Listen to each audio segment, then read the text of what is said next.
महाभारत की कहानी राजा शिवी चक्रवर्ती king Shibi story in Hindi. एक बहुत समय पहले की बात है। कुशीनगर नाम के एक राज्य में एक राजा राज किया करता था।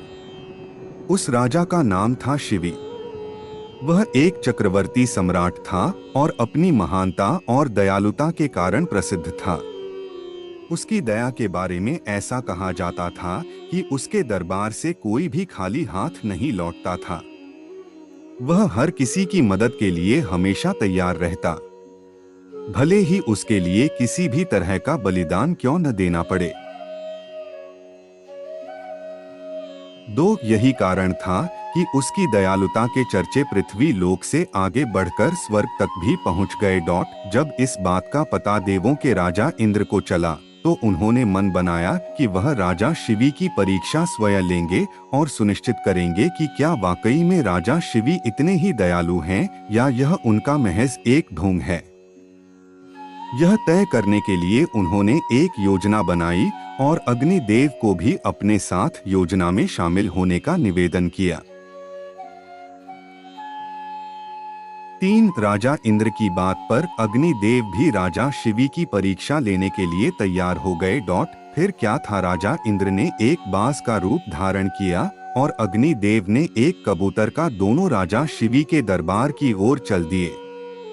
अग्निदेव कबूतर के रूप में आगे गए और इंद्र बाज के रूप में इस प्रकार उनके पीछे चले कि मानो एक बाज कबूतर का शिकार करने के लिए उसके पीछे उड़ रहा हो।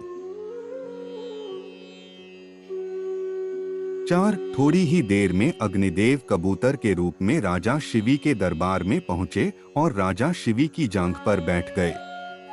उन्होंने राजा से कहा कि एक बाज उसका शिकार करने के लिए पीछे आ रहा है, वह उसकी जान बचा लें।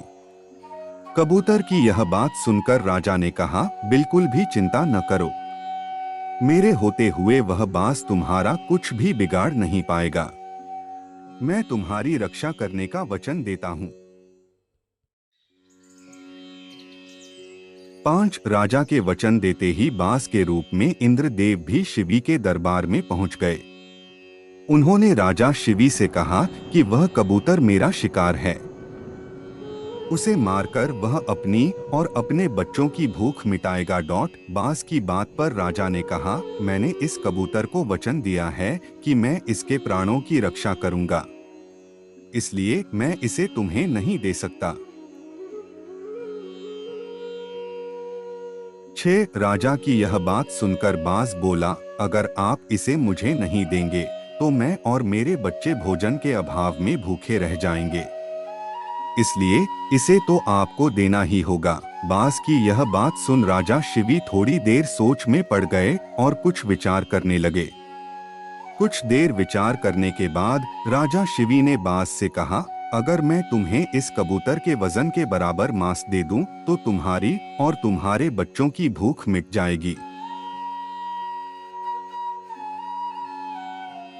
ऐसे में इस कबूतर के प्राण भी बच जाएंगे और मेरा वचन भी बना रहेगा। राजा की इस बात पर बाज के रूप में आए इंद्रदेव राजी हो गए, लेकिन उन्होंने राजा के सामने एक शर्त रख दी। बाज ने कहा, महाराज मैं तैयार हूँ, लेकिन आपको कबूतर के वजन का मांस अपने शरीर से देना होगा। बाज की यह बात सुनकर राजा ने सोचा कि कबूतर का वजन कितना होगा। अगर मैं अपने शरीर से ही इसके वजन के बराबर मांस दे देता हूँ तो इस कबूतर की जान बच जाएगी। यह सोचकर राजा ने अपने एक दरबारी को एक तराजू लाने का आदेश दिया।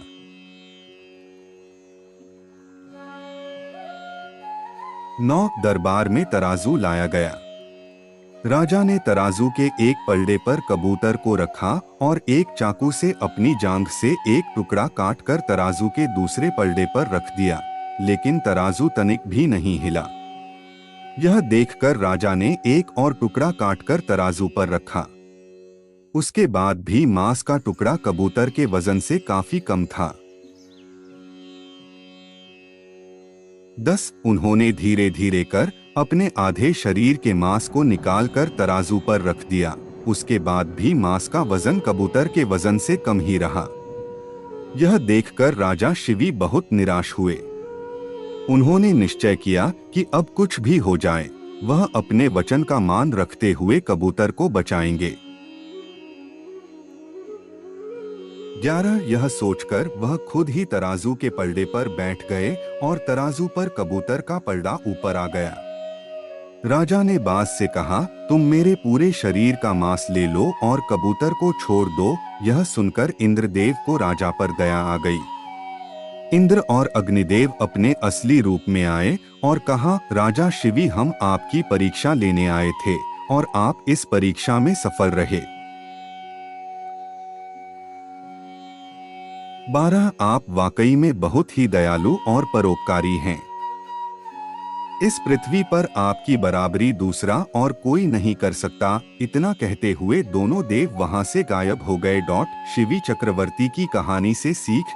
शिवी चक्रवर्ती की कहानी से सीख मिलती है कि इंसान को किसी भी हाल में दया और परोपकार का साथ नहीं छोड़ना चाहिए, क्योंकि जिसमें दया और परोपकार वास करता है, भगवान भी सदैव उसकी मदद के लिए तैयार रहते हैं।